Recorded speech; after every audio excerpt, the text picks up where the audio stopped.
خۆم و ئەستێرە گەشەکان دوایین بەرهەم یاخود دوایین کتێبی نووسەر نەجمەدین عەزیزە کە وەک خۆی ئاماژەی پێکا وەک ئینسیکلۆپیدیایەکە کە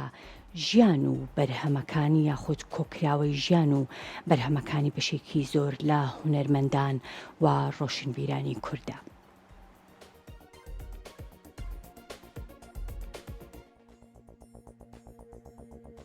یەکێتی نووسەرانی کورد لەقی هەولێر کۆڕێکی بۆ نووسەر نەجمەدین عەزیز ڕێخست بۆ ناساندنی دوایین کتێبی بەناوی خۆم و ئەستێرە گەشەکان.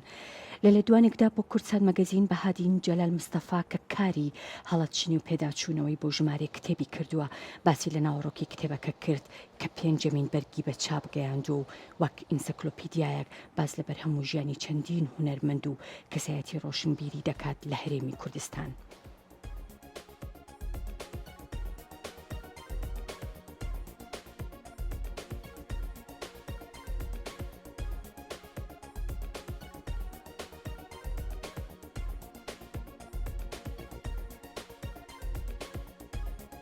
چاچی زانی کە من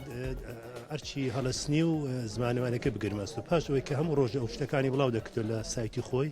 هەمیش و بابەتەکان وەردەگرت هەڵەستن دەکرد و وێنەکانیش و تەرخیم دەکرد ژمارەم بۆ دادە دەمنار بوو کاک عوسمان دیزاینەری ئەوەکە کتێبەکە پاش هەمووی کۆ دەکردەوە ئیتر پاش ئەوە کە کۆ دەبوو لە ئاخیر دەبوو مەسەلا 40-50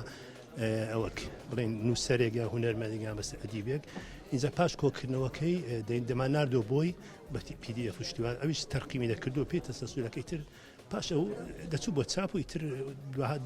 هەر جارەی بە قۆناق لێرە دابش دەکات بەسەر نووسەر و ڕۆژنامەنووس ئەوانی کە ناوێت تێدا زیاتر وەریان دەگرت و هەری کەش